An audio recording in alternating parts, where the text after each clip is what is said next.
जय महाराष्ट्र विद्यार्थी मित्रांनो, मराठी माहिती केंद्र या यूट्यूब चॅनलवर तुम्हा सगळ्यांचे स्वागत आहे। तुमच्यासाठी खूप आनंदाची बातमी आहे। राष्ट्रीय आरोग्य अभियान आरोग्य विभाग जो आहे त्यांच्याद्वारे एक पदभरतीची जाहिरात आलेली आहे।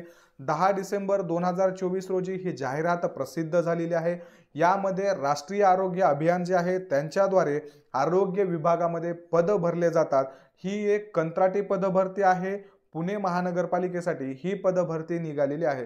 किती पद आहेत, कोणते कोणते विभागाचे पद आहेत, त्यानंतर पेमेंट किती असणार आहे, क्वालिफिकेशन काय असणार आहे, सगळ्यांविषयी आपण डिटेल्स मध्ये माहिती पाहणार आहोत।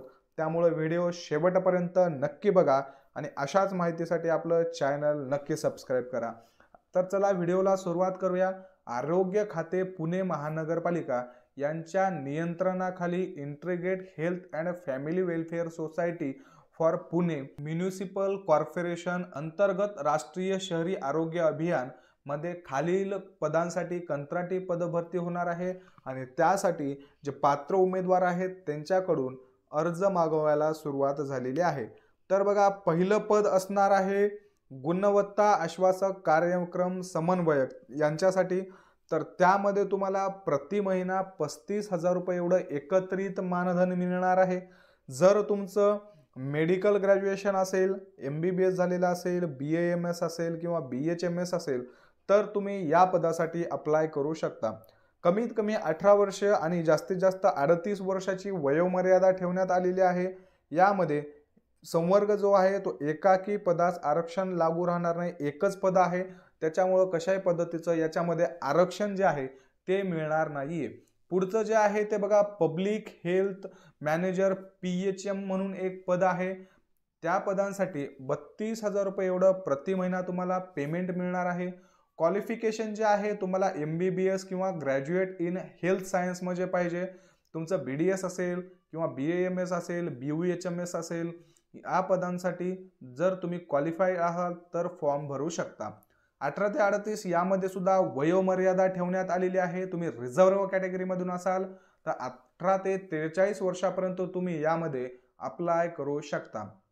यामध्ये एकूण 8 पद असणार आहेत। कॅटेगरी वाईज यामध्ये त्यांनी पद दिलेले आहेत। तर बघा, या दोन जे वेगवेगळे संवर्गातील पद आहेत यांच्यासाठी इच्छुक उमेदवारांकडून 11/12/2024 पासून ते 20/12/2024 पर्यंत फॉर्म भरून घेण्यात येत आहेत। तुम्हाला फॉर्म जे आहे ते ॲड्रेस वरती पाठवायचे आहेत किंवा स्वतः नेऊन द्यायचे आहेत। पत्ता असणार आहे integrated health and family welfare society for Pune municipal corporation, survey number 730/3, ब.क.रे ॲव्हेन्यू, गल्ली नंबर 7, कॉस्मॉस बँकेच्या समोर, भोडार रोड, पुणे। पिनकोड आहे 499005। याच्यावर तुम्हाला कार्यालयीन जी सुट्टी आहे त्या सुट्टीच्या दिवशी वगळून तुम्हाला तुमचा अर्ज पाठवायचा आहे। तुम्हाला डॉक्युमेंट्स काय काय लागणार आहेत बघा, तुमचा वयाचा दाखला लागणार आहे, 10वीची TC किंवा सनद लागणार आहे, जन्म प्रमाणपत्र लागणार आहे, फोटो ID, रहिवासी दाखला म्हणजे तुमचं जे डोमासाईल असेल, शैक्षणिक अर्हता प्रमाणपत्र त्यामध्ये तुमचं 10वी असेल, 12वी असेल, ग्रॅज्युएशन असेल ते लागणार आहे। तुम्हाला तुमचं नोंदणी लागणार आहे बघा, महत्त्वाचं म्हणजे काउन्सिलिंग रजिस्ट्रेशन लागणार आहे, गुणपत्रिका लागणार आहेत, अतिरिक्त शिक्षण जर असेल तुमचं MSCIT वगैरे तर ते लागणार आहे, एक्सपिरियन्स सर्टिफिकेट तुमचं स्वतःचं असणं गरजेचं आहे, त्याचबरोबर कास्ट सर्टिफिकेट आणि उमेदवाराने अर्जात स्वतःचे नाव, सामाजिक प्रवर्ग अशा पद्धतीनं सगळ्या गोष्टी डिटेल्समध्ये टाकायच्या आहेत। त्यानंतर बघा, उमेदवारांकडून सदर अर्ज अर्धवट किंवा अपूर्ण वाचण्यायोग्य नसला तर तो अर्ज नाकारण्यात येणार आहे।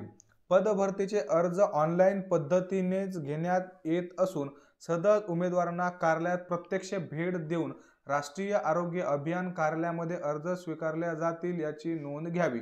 तर बघा, तुम्हाला ऑनलाईन पद्धतीनेच फॉर्म भरायचा आहे आणि त्यानंतर त्या कार्यालयामध्ये तुम्हाला नेऊन द्यायचा आहे। महिला उमेदवारांनी त्यांच्या नावात काही बदल असेल तर ते गॅजेट सुद्धा न्यायचं आहे।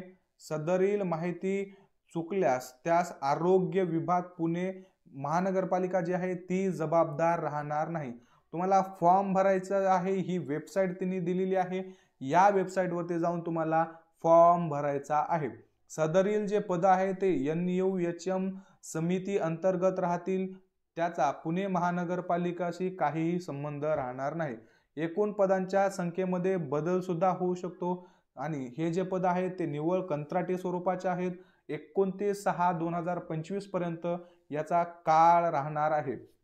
तुम्हाला याच्यामध्ये सिलेक्शन कसं होणार आहे, 100 गुणांचे डिवायडेशन केलं जाईल। तुमचं जे हायर क्वालिफिकेशन आहे त्या क्वालिफिकेशनच्या शेवटच्या जे मार्क आहेत त्यांना डिवायडेड करून तुम्हाला 50 गुण दिले जातील आणि त्यानंतर तुमचं जर क्वालिफिकेशन एक्स्ट्रा असेल, अधिकतम असेल तर त्यासाठी डिवायडेड करून तुम्हाला 20 गुण दिले जातील आणि त्यानंतर तुम्हाला एका वर्षाला 6 गुण असे तुम्हाला प्रत्येकी 30 गुण एक्सपिरियन्सला दिले जातील आणि 100 गुणांपैकी मार्क देऊन तुम्हाला यामध्ये जॉईन केल्या जाईल। तर त्यानंतर बघा, उमेदवाराने कुठल्याही प्रकारचा खाजगी व राजकीय दबाव आणल्यास त्यांना नियुक्तीस अपात्र ठरवण्यात येणार आहे। त्यामुळं अशा काही प्रकार करण्याच्या मार्गाला जाऊ नका। नियुक्ती प्रक्रिया कोणत्याही टप्प्यावर कोणतेही कारण न देता बदलण्यात येईल किंवा कॅन्सल करण्यात येऊ शकते। अनुभवी व उच्च शैक्षणिक अर्हता धारकास प्राधान्य देण्यात येणार आहे। निवड यादीतील गुणा अनुक्रमाने आधार प्राधान्य प्रस्थापन दिली जाईल। त्यानंतर उमेदवारांना कोणत्याही दबावांचा वापर केल्यास सदर उमेदवाराला निवड रद्द करण्यात येणार आहे। उपरोक्त पदांसाठी निवड प्रक्रिया ही प्राप्त अर्जाच्या संख्येनुसार छाननी करून गुणानुक्रमे यादी तयार करून येऊन गुणवत्तेनुसारच त्यांची निवड होणार आहे। त्यानंतर सदर अंतिम यादी ही तयार झाल्यानंतर पुढील 1 वर्षासाठी वैध राहणार आहे। पद कोणते कोणते आहेत मी सांगितलेलं आहे।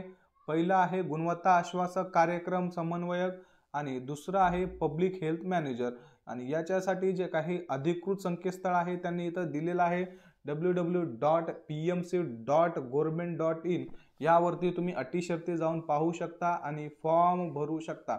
विद्यार्थी मित्रांनो, तुम्ही इलिजिबल असाल तर नक्की फॉर्म भरा आणि इलिजिबल नसाल, तुमच्या ज्या क्वालिफिकेशन आहे त्या बेसवर जर याच्यामध्ये जागा नसतील तर टेन्शन घेऊ नका, कारण लवकरच महाराष्ट्र शासनाच्या सगळ्याच विभागामध्ये खूप मोठ्या प्रमाणात पदी भरती निघणार आहे आणि ती पदभरती लवकरच निघू शकते।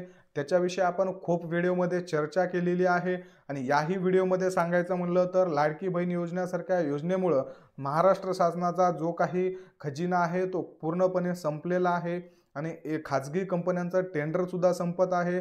खाजगी कंपन्यांचं टेंडर संपण्याआधी ही पदभरती करून घेतली म्हणजे महाराष्ट्र शासनाला सुद्धा त्यामध्ये खूप मोठा प्रॉफिट आहे आणि त्यामुळं एकतर नाव पण होणार आहे, पदभरती झाली म्हणून त्यांना सांगता पण येणार आहे, पैसे पण मिळणार आहेत, खजाना पण भरला जाणार आहे आणि विद्यार्थ्यांचा सुद्धा फायदा आहे। या सगळ्या संधीचं सोनं तुम्हाला करायचं आहे। त्यामुळं ॲड कधी निघणार आहे या गोष्टीचा विचार न करता तुम्हाला प्रॉपर अभ्यास कसा करायचा आहे या गोष्टीकडे तुम्ही लक्ष केंद्रित करणं गरजेचं आहे। ॲड कधीही निघू शकते। ॲड निघाल्याच्या नंतर तुमचं प्रिपरेशन एवढं ठेवा की तुम्हाला या ॲडमध्ये पोस्ट मिळालीच पाहिजे, त्यावर कॉन्सन्ट्रेट करा। अशाच नवनवीन माहितीसाठी आपलं चॅनल सबस्क्राईब करा। तुमचे काही प्रश्न असतील तर कमेंट बॉक्समध्ये विचारा। माझ्या पर्सनल इंस्टाग्रामवरती सुद्धा मेसेज करून विचारू शकता, त्याची लिंक बायोमध्ये आणि कमेंट बॉक्समध्ये आहे। आणि अशाच नवनवीन माहितीसाठी फॉलो करा, सबस्क्राईब करा आणि सगळ्या PDF नोट्स मिळवण्यासाठी टेलिग्राम चॅनल नक्की जॉईन करा। धन्यवाद।